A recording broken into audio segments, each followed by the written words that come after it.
वक्त बर्बाद न कर कुछ बुनियादी बातों पर। वक्त बर्बाद न कर कुछ बुनियादी बातों पर। वक्त की कीमत उनसे जाकर पूछिए जिनके हिस्से में इंतजार होता है। राज्य की कार्यपालिका क्या पढ़ने वाले हैं बेटा? राज्य की कार्यपालिका पढ़ने वाले हैं। और उसमें सबसे पहले हम पढ़ेंगे राज्यपाल। क्या पढ़ने वाले हैं? राज्यपाल पढ़ने वाले हैं राज्य की कार्यपालिका में। सबसे पहले तो आप ये समझिए, भारत में बेटा ध्यान रखना, दोहरी है ना, भारत में दोहरी शासन प्रणाली है। क्या बेटा? दोहरी शासन प्रणाली है। दोहरी शासन प्रणाली है, ये आपको समझना है। क्लियर है? भारत में दोहरी शासन प्रणाली है, ये आपको समझना है। ठीक है, वो कैसे है वो समझिए। दोहरी शासन प्रणाली कैसे है वो समझिए। एक तरफ है बेटा संघ कार्यपालिका। क्या है? संघ कार्यपालिका या संघीय कार्यपालिका। कार्यपालिका है ना। राज्यपाल को पढ़ने से पहले आपको यह समझना है कि दोहरी शासन प्रणाली कैसे है ना। एक तरफ है संघीय कार्यपालिका, एक तरफ है बेटा राज्य की कार्यपालिका। क्या है? राज्य की कार्यपालिका है ना। क्या है बेटा? राज्य की कार्यपालिका है ना। अब हमने संघ की कार्यपालिका पूरी पढ़ ली है, जिसमें राष्ट्रपति, संसद पूरी आती है, मतलब राष्ट्रपति, लोकसभा और राज्यसभा। ये हो गई आपकी संघ की कार्यपालिका, जिसे हम बोलते हैं संसद। क्या बोलते हैं बेटा? संसद बोलते हैं। संसद में कौन होता है? एक होते हैं राष्ट्रपति, है ना, जो संघीय कार्यपालिका की शक्ति इनमें निहित होती है ना। इसके बाद इसमें दो सदन और होते हैं, है ना, जिनको हम बोलते हैं, एक तो राज्यसभा, एक क्या बोलते हैं बेटा? राज्यसभा बोलते हैं, और एक होती है लोकसभा, जो हमने पूरी पढ़ ली है, ध्यान रखना। एक होती है लोकसभा, है ना, और ये होती है संघीय कार्यपालिका, है ना। एक कार्यपालिका ये हो गई आपकी संघीय कार्यपालिका, संसद, इसमें राष्ट्रपति होते हैं, लोकसभा होती है, राज्यसभा होती है ना। और ये आपको ध्यान रखना है, ये है ना आपकी संघ सूची के विषय पर कानून बनाती है ना। संघ सूची पर विषय पर कानून बनाती है ना। संघ सूची के विषय पर कानून बनाती है। ठीक है, इसके बाद आपकी समवर्ती सूची पर कानून बनाती है। समवर्ती सूची के विषय पर ना, के विषय पर कानून बनाती है ना, कानून बनाती है। और कुछ ऐसे कुछ विषय होते हैं जो राज्य सूची में हैं, लेकिन कुछ राष्ट्रीय महत्व के हैं, है ना, तो उन पर भी ये कानून बना सकती है, ये आपको ध्यान रखना है ना। राज्य सूची के विषय पर भी कानून बना सकती है ना, लेकिन वो विषय जो है आपके, वो किसी न किसी प्रकार से राष्ट्रीय महत्व के होना चाहिए। और जितने भी अपशिष्ट विषय हैं उन पर भी संसद कानून बनाती है ना। ये विषय पर कानून बनाती है संसद, है ना। और संसद जो कानून बनाती है पूरे भारत में एक साथ लागू होता है, ये आपको ध्यान रखना है। भारत के हर एक नागरिक के लिए एक साथ में कानून जो है लागू होता है, संसद द्वारा किया गया, पारित किया गया कानून, या संसद द्वारा बनाया गया कानून एक साथ भारत के सभी नागरिकों पर लागू होता है। मतलब समानता का अधिकार है, इस प्रकार से समान तरीके से जो है एक साथ में लागू होगा संसद द्वारा बनाया गया कानून। तो संघ सूची पर विषय पर कानून बनाती है, समवर्ती सूची पर बनाती है, और कुछ राज्य सूची के विषय जो राष्ट्रीय महत्व के हैं उन पर भी संसद कानून बना सकती है। संसद द्वारा बनाया गया कानून पूरे भारत में एक साथ लागू होता है। एक तो ये हो गई बेटा, है ना, और इसको हमने पूरा पढ़ लिया है बेटा। संसद में राष्ट्रपति, राज्यसभा, लोकसभा और सभी चीजें हमने पढ़ ली है ना। संपत्ति सूची, संघ सूची, ये सूची वाले विषय जो आपके हैं, इनको मैंने अलग से एक क्लास पूरी ली थी, और वो क्लास यूट्यूब पर भी अपलोड है, वहां से आप देख सकते हो, यदि नहीं देखी है तो। हाँ, और ये सभी क्लासेस यूट्यूब पर अपलोड है, यदि नहीं देखी है तो आप देख सकते हो, है ना। अब आज से हम क्या स्टार्ट करने वाले बेटा? राज्य की कार्यपालिका, है ना, इसको बोलते हैं राज्य विधानमंडल। क्या बोलते हैं? राज्य विधानमंडल, है ना। राज्य विधानमंडल भी बोल सकते हैं, या विधायिका भी बोल सकते हैं, है ना, विधान मंडल, है ना। क्या बोलते हैं बेटा? राज्य विधानमंडल बोलते हैं, है ना। इसमें भी दो सदन होते हैं, ठीक है ना, इसमें भी दो सदन होते हैं। एक होता है विधानसभा। क्या होती है बेटा? विधानसभा होती है ना। इसमें एक में होती है विधानसभा, और एक होती है विधान परिषद, है ना। विधान परिषद। जो आपके संविधान में लिखा है वो बता रहा हूं मैं आपको, जो संविधान में लिखा है वो बता रहा हूं मैं आपको। एक होती है विधानसभा और एक होती है विधान परिषद। विधान परिषद सभी राज्यों में नहीं है, ध्यान रखना, 6 राज्यों में है, वो मैं आपको आगे चलकर बताऊंगा जब विधान परिषद पढ़ाऊंगा, है ना। तो 6 राज्यों में है आपकी है विधान परिषद, बाकी सभी राज्यों में क्या है बेटा, विधान सभा है। क्लियर है। इसमें भी 2 सदन होते हैं, एक विधानसभा होती है, एक विधानमंडल। लेकिन विधानसभा के ऊपर निर्भर है कि राज्य में विधानसभा परिषद चाहिए या नहीं चाहिए। नहीं चाहिए तो कोई दिक्कत नहीं, और चाहिए है तो विधानसभा एक जो है बिल पारित करेगी, पारित करने के बाद राष्ट्रपति के पास भेजेगी संसद में, संसद में वहां से आपको डायरेक्टली मिल जाता है ना। लेकिन उसकी कुछ प्रोसेस रहती है, इतनी सारी प्रोसेस मैं आपके लिए इतनी जो है यहाँ पर नहीं बता सकता, उसके लिए एक अलग से क्लास लगेगी, बता दूंगा मैं आपके लिए ना।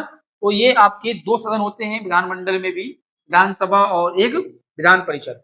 ये सभी राज्यों में नहीं है, मैं बार बार बोल रहा हूँ, ये बात समझना कि है ना। विधानसभा सभी राज्य में होती है, ध्यान रखना, विधानसभा सभी राज्यों में होती है ना।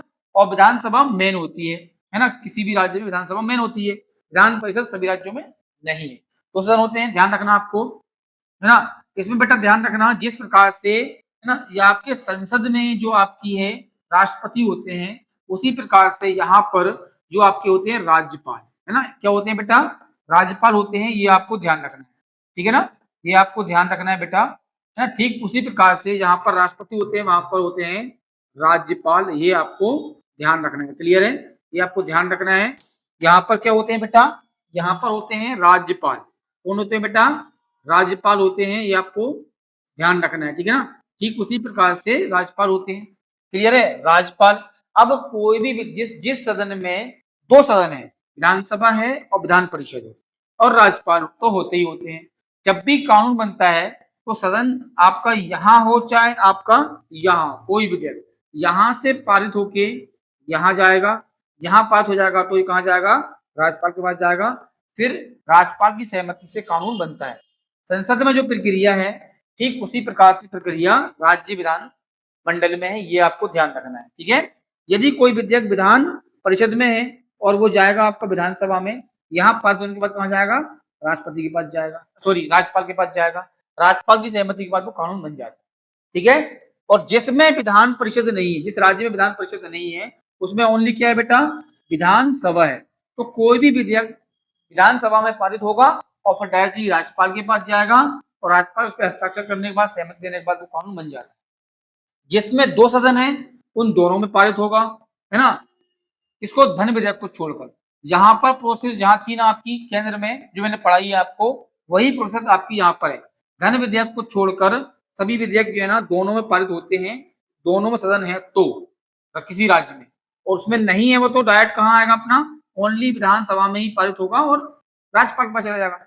जिसमें दोनों सदन है वहां पर दोनों में पारित होगा, धन विधेयक को छोड़कर, है ना।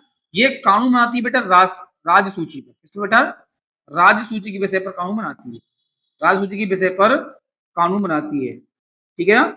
और संवर्ती सूची पर बना देती है ना, संवर्ती सूची पर भी ये कानून बनाती है, ये आपको ध्यान रखना है ना। संवर्ती सूची के विषय पर भी कानून बनाती है, ये आपको ध्यान रखना है। क्लियर है। तो राज्य जो विधानमंडल है वो राज्य सूची के विषय पर कानून बनाती है और संवर्ती सूची पर कानून बनाती है ना। ये कानून यहाँ पर बना सकती है दोनों सूचियों पर, ठीक है ना। कानून कैसे बनेगा, जिस राज्य में ओनली विधानसभा है उसमें बिल रखा जाएगा, प्रस्ताव रखा जाएगा, पारित होगा, पारित होने के बाद कहाँ जाएगा, राज्यपाल के पास जाएगा, राज्यपाल सहमति देगा, सहमति देने के बाद वो कानून बन जाएगा। जो भी कुछ विषय इनमें से हो, जिस किसी भी राज्य में दोनों सदन है उन दोनों में पारित होगा, फिर राज्यपाल के पास जाएगा, फिर कानून बनेगा। इस प्रकार से हमारे भारत में दोहरी शासन प्रणाली है। एक राज्य में है जो राज्य सूची पर विषय पर कानून बनाती है और संवर्ती सूची पर भी विषय कानून बना सकती है। क्लियर है, ये सूची दी गई विषयों की। तो राज्य विधानमंडल जो आपकी है राज्य सूची के विषय पर कानून बनाती है और संवर्ती सूची के विषय पर कानून बनाती है। और इनका जो कानून होता है बेटा, जिस राज्य ने बनाया है, जिस राज्य ने बनाया है ना, जिस राज्य ने बनाया है उसी राज्य तक सीमित रहता है, उसी राज्य तक सीमित रहता है, ये आपको ध्यान रखना है, ठीक है ना, सीमित रहता है ना।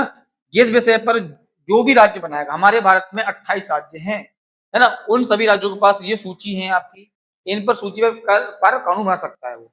लेकिन जो राज्य इन सूची के विषय पर जो भी कानून बनाएगा वो उस राज्य तक ही सीमित रहेगा, पूरे भारत में नहीं जाएगा, है ना। जो भी जैसे मध्य प्रदेश राज्य ने कोई कानून बनाया तो वो मध्य प्रदेश राज्य तक ही सीमित रहेगा। उत्तर प्रदेश ने बनाया तो उत्तर प्रदेश तक सीमित रहेगा, है ना। उत्तराखंड ने बनाया तो उत्तराखंड तक सीमित रहेगा। मतलब जो राज्य कानून बनाएगा उसकी विधानसभा के द्वारा, उसके विधानमंडल के द्वारा वो उसी राज्य तक सीमित रहेगा। तो कानून किस पर बनाएगा? वो राज्य सूची के विषय पर बनाएगा और संपत्ति सूची के विषय पर बनाएगा। जो राज्य बनाएगा उसी पर ही वो सीमित रहेगा। और प्रक्रिया क्या है बेटा? यहाँ पर बिल पारित होगा, पारित होने के बाद वो राज्यपाल के पास जाएगा और राज्यपाल उस पर हस्ताक्षर करेगा, सहमति देगा, वो कानून बन जाएगा, है ना। वही हम बात करेंगे, यहाँ पर प्रोसेस मैंने आपको पूरी पढ़ा दी है, वो आप समझ लेना। सरकार जो होती है बेटा, यहाँ पर सीएम प्रमुख होता है। राज्यों में कौन होता है? सीएम, चीफ मिनिस्टर, मतलब मुख्यमंत्री जो है ना प्रमुख होता है। केंद्र में आपका पीएम, प्राइम मिनिस्टर प्रमुख होता है, ये आपको ध्यान रखना है ना। केंद्र में प्राइम मिनिस्टर प्रमुख होता है और विधानसभा आपकी जो विधानमंडल है उसमें सीएम प्रमुख होता है। सीएम जो होता है आपका वो मेन सरकार चलाता है। सरकार जो है वो सीएम के हाथ में रहती है। मंत्री परिषद जो होता है वो सीएम के हाथ में होता है। मैंने जितने भी आपकी संघीय कार्यपालिका मेरी क्लासेस जो ली हैं उसको यहाँ दिक्कत नहीं आएगी, है ना। 99% सेम है, क्लियर है। तो जिसने भी ये नहीं पढ़ी है बेटा, ये क्लासेस जो आपकी यूट्यूब पर हैं वहां से आप एक बार देख लोगी तो आपको ये क्लासेस बहुत आसान लगेगी, इतने आसान लगेगी कि आपको एक बार में ही समझ में आ जाएगी, क्लियर है। तो ये क्लासेस देख लीजिए आप। यहाँ पर पीएम प्रमुख होता है, यहाँ पर सीएम प्रमुख होता है। कानून की विधि मैंने आपको समझा दी है। इस प्रकार से बेटा ये है ना आपकी भारत में दोहरी शासन प्रणाली है। राज्यों के पास कानून बनाने का अधिकार अलग है, लेकिन वो कानून उस राज्य तक ही सीमित रहेगा जो राज्य बनाएगा।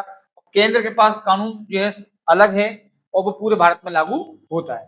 दोहरी हुई ना आपकी बेटा दोहरी शासन प्रणाली, है ना। चलिए अब हम नेक्स्ट देखते हैं बेटा, है ना। संविधान के भाग 6 में, इसमें बेटा भाग 6 में, संविधान के भाग 6 में अनुच्छेद 153 से 167 167 तक राज्यपाल और राज्य कार्यपालिका का प्रावधान है।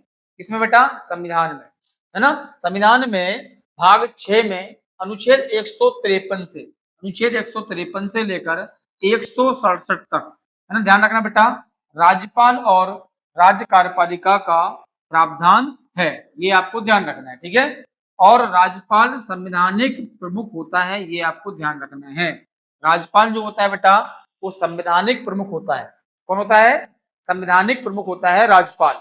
ये आपके लिए क्लियरली बता दूं मैं आपको, राज्यपाल संवैधानिक प्रमुख होता है। जिस प्रकार से संघीय कार्यपालिका में राष्ट्रपति जो होता है वो संघीय कार्यपालिका का प्रमुख होता है, ठीक उसी प्रकार से राज्य की कार्यपालिका का प्रमुख होता है राज्यपाल।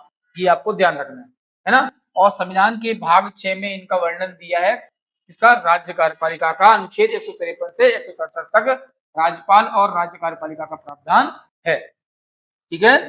चलिए अब देखते हैं अनुच्छेद 153, है ना। ये बेटा राज्यपाल से संबंधित है। इससे बेटा राज्यपाल से संबंधित है ना। क्या है बेटा? राज्यपाल से संबंधित है, ये आपको ध्यान रखना है। राज्यपाल से संबंधित है अनुच्छेद 153, है ना। अनुच्छेद 153 में बोला गया है ना, कि हर राज्य में क्या बोला बेटा? अनुच्छेद 153 में बोला है संविधान के अनुसार, किसके अनुसार बोल रहा हूं मैं? मूल संविधान में। किसमें बेटा? मूल संविधान जो आपका 1950 में लागू हुआ था, उस संविधान की बात कर रहा हूं, ठीक है ना। मूल संविधान में यह प्रावधान था अनुच्छेद 153 के अनुसार कि हर राज्य में, है ना, या प्रत्येक राज्य में बोल सकते हो आप, हर राज्य में एक राज्यपाल होगा, एक राज्यपाल होगा। ऐसा संविधान में लिखा हुआ था, मूल संविधान। ध्यान रखना बेटा कि प्रत्येक राज्य में एक राज्यपाल होगा, ऐसा लिखा हुआ था अनुच्छेद 153 में। क्या बोला था बेटा? कि प्रत्येक राज्य में एक राज्यपाल होगा, ये अनुच्छेद 153 में लिखा हुआ था। लेकिन बाद में इसमें एक बेटा परंतु जोड़ दिया। क्या जोड़ दिया बेटा? परंतु जोड़ दिया। कब जोड़ दिया बेटा? 7वें संविधान संशोधन में। किसमें बेटा? 7वें संविधान संशोधन में, है ना। 7वें संविधान संशोधन में, किसमें बेटा, सातवें संविधान संशोधन में, है ना, ये हुआ था 1956 में। कब हुआ था बेटा, 1956 में, है ना। एक परंतु जोड़ दिया कि भैया पहले क्या लिखा था कि 153 के अनुसार हर राज्य में एक राज्यपाल होगा, लेकिन सातवें संविधान संशोधन में एक परंतु जोड़ दिया 1956 में और बोल दिया एक व्यक्ति को ना, एक व्यक्ति दो या दो से अधिक राज्यों का, दो या दो से अधिक राज्यों का, अधिक राज्यों का राज्यपाल बन सकता है ना, राज्यपाल बन सकता है, ये आपको ध्यान रखना है, ठीक है ना, बन सकता है ना। ये शब्द जोड़ दिया है कि एक ही व्यक्ति को हम दो या दो से अधिक राज्यों का राज्यपाल बना सकते हैं, ऐसा संविधान के सातवें संविधान संशोधन 1956 में जोड़ दिया है। मूल संविधान में क्या बोला था कि अनुच्छेद 153 के अनुसार हर राज्य में एक राज्यपाल होगा, लेकिन सातवां संविधान संशोधन 1956 हुआ, उसमें बोल दिया गया कि एक ही व्यक्ति को हम एक से अधिक राज्यपाल, अधिक राज्यों का राज्यपाल बना सकते हैं। क्या लिख दिया बेटा कि एक ही व्यक्ति को एक से अधिक राज्यों का राज्यपाल बना सकते हैं, ऐसा लिख दिया है। क्लियर है बेटा, ऐसा लिख दिया है, ये आपको ध्यान रखना है। क्लियर है, ये आपको समझ में आना चाहिए कि एक ही व्यक्ति को एक से अधिक राज्यों का राज्यपाल बना सकते हैं। और ये संविधान में कब जोड़ा बेटा, 1956 में सातवां संविधान संशोधन हुआ था, उसमें जोड़ा गया है। मूल संविधान में हर राज्य में एक राज्यपाल की बात हुई थी अनुच्छेद 153 के अनुसार। क्लियर है बेटा। वैसे हम देखा जाए तो बेटा राज्यपाल की जो बेटा सैलरी होती है, वेतन जो होता है बेटा, राज्यपाल का जो वेतन होता है वो 3.5 लाख रुपए होता है। कितना होता है बेटा, 3.5 लाख, है ना, 3.50 लाख। कितना होता है बेटा, 3.50, मतलब 3.5 लाख का वेतन होता है राज्यपाल का। लेकिन यदि एक ही व्यक्ति दो या दो से अधिक राज्यों का राज्यपाल बन जाता है तो बेटा फिर अनुपात में सैलरी मिलती है। किसमें मिलती है बेटा, अनुपात में सैलरी मिलती है। किसमें मिलती है, अनुपात में, है ना। सैलरी बढ़ के मिलेगी लेकिन अनुपात में मिलेगी, और अनुपात निश्चित करेगा राष्ट्रपति। जो भी अनुपात राष्ट्रपति निर्धारित करेगा उस हिसाब से उनको सैलरी मिलेगी, ठीक है ना। क्लियर है। यदि एक राज्य का जो राज्यपाल एक व्यक्ति है और एक व्यक्ति एक ही राज्य का राज्यपाल है तो उसको 3.5 लाख रुपए सैलरी मिलेगी।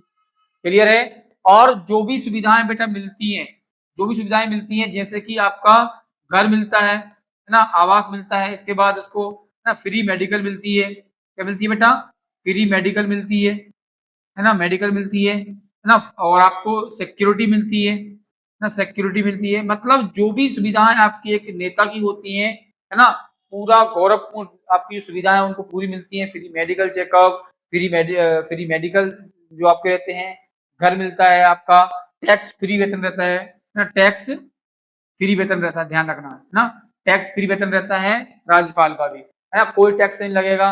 3.5 लाख रुपए सैलरी मिलेगी, रहने के लिए आवास मिलेगा, है ना, सिक्योरिटी मिलेगी, ये सब सुविधाएं मिलती हैं आपको, गाड़ी मिलेगी, है ना, वेतन भत्ते भत्ते मिलेंगे आपको, है ना, जो भी है। लेकिन एक ही व्यक्ति दो या दो से अधिक राज्यों का राज्यपाल बन जाता है तो उनकी सैलरी जो है ना बेटा, फिर राष्ट्रपति निर्धारित करता है कि उसको किस अनुपात में सैलरी दी जाए, है ना। फिर सैलरी में बढ़ोतरी तो होती है, लेकिन अनुपात जो है वो सैलरी का वो राष्ट्रपति निर्धारित करता है।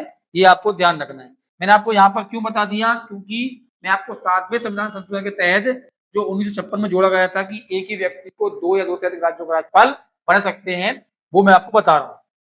क्लियर है बेटा, ये आपके लिए समझ में आया कि नहीं आया, आ गया बेटा। चलिए इसके बाद हम आगे बात करेंगे बेटा। आगे क्या है, राज्य की कार्यपालिका का जो प्रमुख होता है वो राज्यपाल होता है, ये आपको ध्यान रखना है। राज्य की कार्यपालिका का प्रमुख होता है राज्यपाल, ये आपको ध्यान रखना है बेटा। राज्य की कार्यपालिका का जो प्रधान होता है वो राज्यपाल होता है, या प्रमुख होता है वो राज्यपाल होता है। वह प्रत्यक्ष रूप से या अधीनस्थ अधिकारियों के माध्यम से इसका उपयोग करता है ना।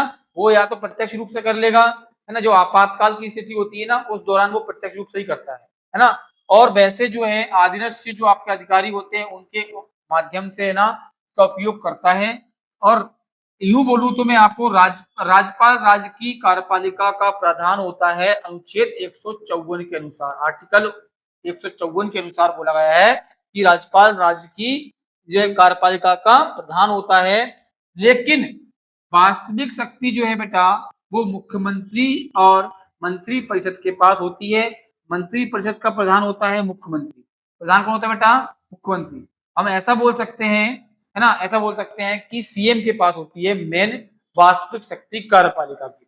लेकिन अनुच्छेद 154 क्या बोलता है बेटा कि राज्यपाल का जो है वो राज्य की कार्यपालिका का प्रधान होगा, मतलब शक्तियां जो है वो राज्यपाल के पास होंगी, ऐसा अनुच्छेद 154 बोलता है ना। समझ में आया कि नहीं है बेटा? अनुच्छेद 154 क्या बोल रहा है कि राज्यपाल राज्य की कार्यपालिका का प्रधान होगा, राज्य की शक्ति किसमें निहित होंगी? राज्यपाल में होंगी।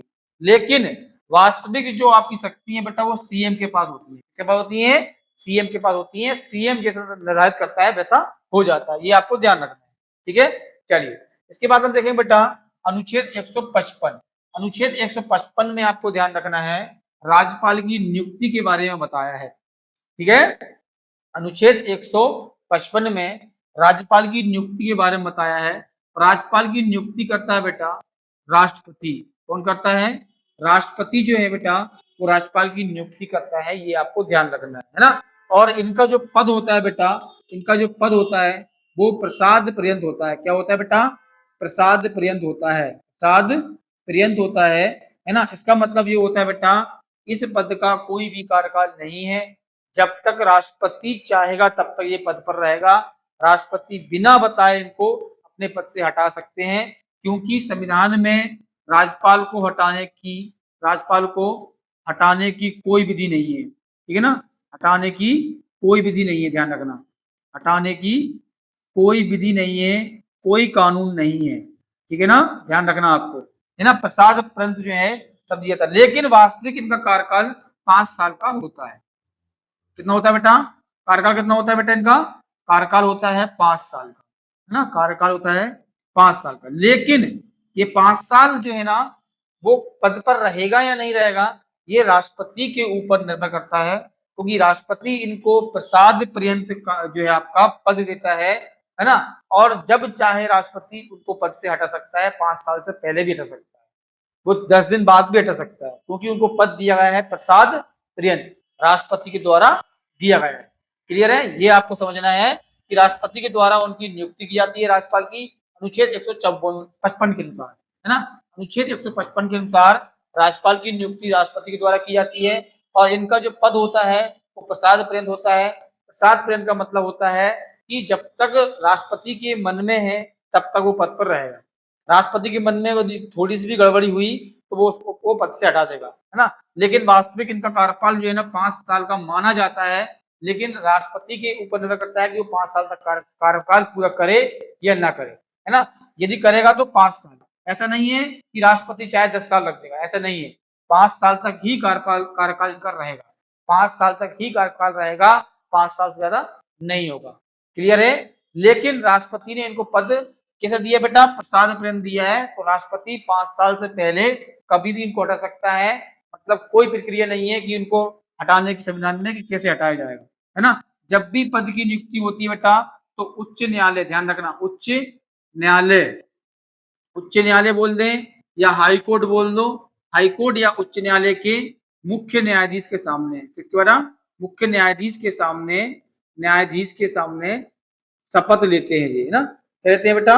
शपथ लेते हैं, ध्यान रखना, है ना। मुख्य न्यायाधीश के सामने शपथ लेते हैं। यदि मुख्य न्यायाधीश उस समय अपने छुट्टी पर हैं या कोई अवकाश पर हैं तो, है ना, हाई कोर्ट के वरिष्ठ न्यायाधीश के सामने, है ना, वरिष्ठ न्यायाधीश के सामने, ये आपको ध्यान रखना है। यदि हाई कोर्ट के मुख्य न्यायाधीश नहीं है, उस दिन अवकाश पर हैं, तो हाई कोर्ट के वरिष्ठ न्यायाधीश के सामने भी शपथ ले सकते हैं, है ना। ये समझ लेना बेटा, राज्यपाल की नियुक्ति राष्ट्रपति के द्वारा की जाती है ना। राज्यपाल की नियुक्ति राष्ट्रपति के द्वारा की जाती है। राष्ट्रपति इनको जो पद देता है वो प्रसाद पर्यंत देता है। इनका कार्यकाल 5 साल का होता है, लेकिन राष्ट्रपति के मन में कभी भी आए 5 साल से पहले तो उनको हटा सकते हैं, क्योंकि इनकी कोई विधि नहीं है संविधान में इनको हटाने की, है ना। पद पर नियुक्त होने के बाद ये हाई कोर्ट या उच्च न्यायालय के मुख्य न्यायाधीश के सामने शपथ लेते हैं। यदि मुख्य न्यायाधीश यदि मान लो उस दिन अवकाश पर हैं, छुट्टी पर हैं, तो हाई कोर्ट के वरिष्ठ न्यायाधीश के सामने ये शपथ लेते हैं, ठीक है। इसके बाद हम बात करेंगे बेटा अनुच्छेद 156, है ना। अनुच्छेद 156 में क्या है बेटा, कार्यकाल, जो मैं आपको बता चुका हूँ पिछली क्लास, मतलब पिछले जो पेज पर जो बताया मैंने, सेम टू सेम यही है, ठीक है ना, सेम टू सेम जो कार्यकाल जो बताया मैंने वही है, ठीक है। तो अनुच्छेद 156 में क्या है बेटा, राज्यपाल का कार्यकाल है। राज्यपाल का कार्यकाल कितना है बेटा, 5 साल का है ना, 5 साल का कार्यकाल है, ये आपको ध्यान रखना है ना। राज्यपाल का जो कार्यकाल है बेटा वो 5 साल का है अनुच्छेद 156 के अनुसार। लेकिन मैंने आपको बताया ना अभी आपको, राष्ट्रपति इनकी नियुक्ति जब करता है, राष्ट्रपति इनकी नियुक्ति करता है, क्या करता है बेटा, नियुक्ति जब करता है ना, तो इनको जो पद देता है, जो पद देता है वो प्रसाद पर्यंत देता है। क्या देता है बेटा, प्रसाद पर्यंत देता है। और प्रसाद पर्यंत का मतलब होता है कि मन में आए तब तक वो पद पर रहेगा, वरना हटा दिया जाएगा, है। तो राष्ट्रपति के ऊपर निर्भर करता है कि राज्यपाल कब तक पद पर रहेंगे, है ना। राष्ट्रपति के मन में है तो 5 साल तक रहेंगे, है ना, राष्ट्रपति के मन में है तो 5 साल तक रहेंगे। 5 साल तक रह गए तो बेटा उनका जो कार्यकाल पूरा हो जाएगा तो ये आपसे आप हट जाएंगे, है ना, उनको पद त्यागना पड़ेगा। यदि राष्ट्रपति के मन में आया कि 5 साल से पहले हटाना है, तो हटाने की संविधान में कोई विधि नहीं है ना, कोई विधि नहीं है, कोई कानून नहीं है। तो राष्ट्रपति जब चाहे उनको हटा सकता है 5 साल से पहले। तो ये कार्यकाल की बात हो जाती है आपकी राज्यपाल की, ये आपको ध्यान रखना है, ठीक है बेटा। तो ये क्लास आपकी थी बेटा राज्यपाल के कुछ अनुच्छेद, राज्यपाल की नियुक्ति, राज्यपाल के कार्यकाल, राज्यपाल की जो आपकी विधानमंडल में क्या मतलब व्यवस्था है ना, उसके बारे में मैंने बता दिया आपके लिए। आगे राज्यपाल को दूसरी क्लास में हम कंटिन्यू करेंगे। राज्यपाल की 2 क्लासेस रहेंगी आपकी, एक जो आज हो गई वो, और ये क्लास आपकी यूट्यूब पर अपलोड हो जाएगी बेटा, है ना, इसको आप वहां से भी देख सकते हो, है ना। अब मिलेंगे हम नेक्स्ट क्लास में। जय श्री राम।